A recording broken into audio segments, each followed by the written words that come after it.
Sahabat curhat, ASN. Sebelum kita masuk ke pembahasan yang mungkin akan sedikit menyakitkan hari ini, saya ingin mengajak kamu jujur pada diri sendiri. Coba ingat-ingat lagi momen penilaian kinerja tahunan di kantormu. Kalau kamu pernah merasa bekerja mati-matian, datang paling pagi, pulang paling akhir, membereskan kekacauan yang dibuat orang lain. Tapi saat pengumuman nilai kinerja keluar, hasilnya sama persis dengan teman di sebelahmu yang kerjanya cuma datang, absen, lalu hilang entah kemana. Tolong, tulis di kolom komentar sekarang juga, saya pernah.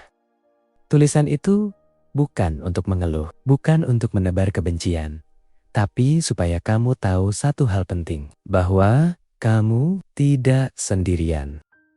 Ada ribuan, bahkan mungkin jutaan ASN lain di seluruh Indonesia yang sedang menatap layar HP mereka sekarang dan merasakan kekecewaan yang sama persis denganmu.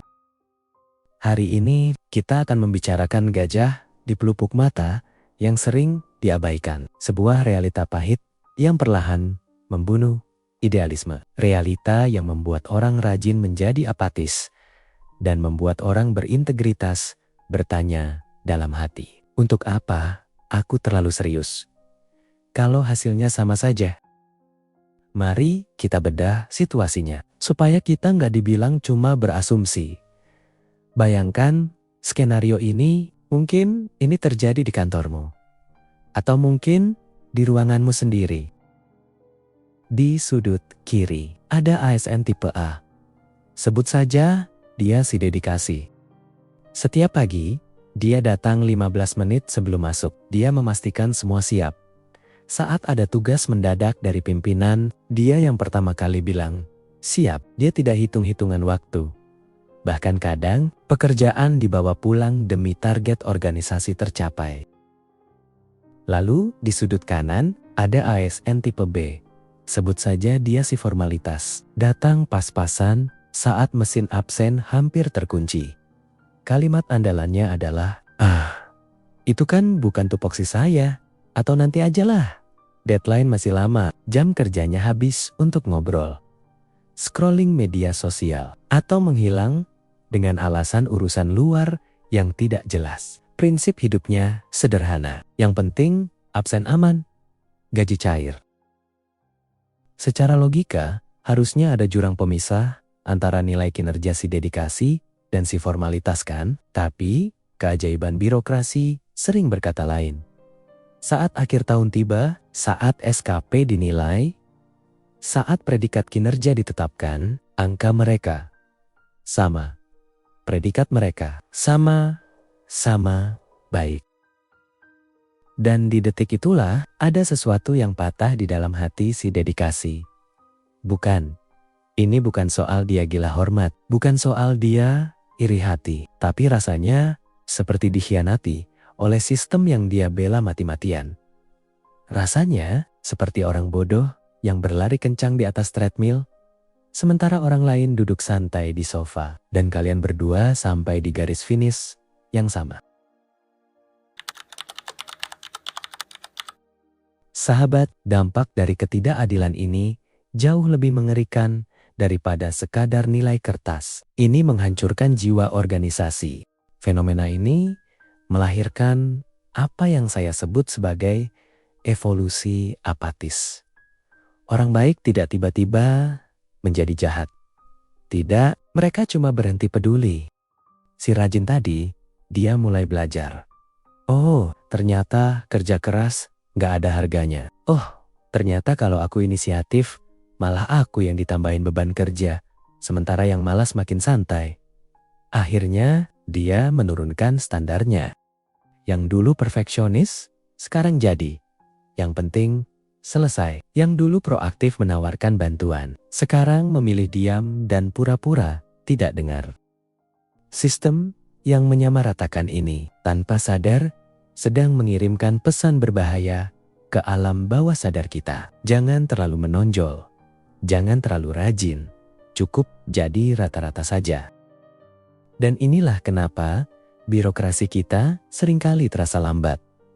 bukan karena tidak ada orang hebat di dalamnya, tapi karena orang-orang hebat itu sedang mematikan cahayanya satu persatu karena lelah tidak dihargai.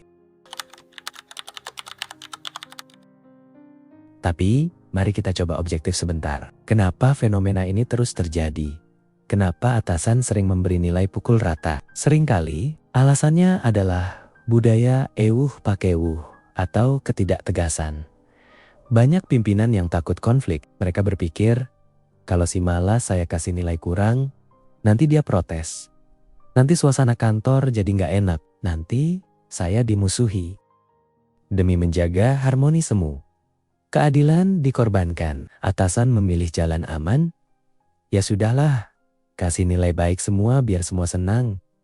Padahal mereka lupa saat mereka berusaha menyenangkan si malas, di saat yang sama mereka sedang menampar wajah si rajin. Saat mereka memaklumi ketidakdisiplinan, mereka sedang menghina kedisiplinan.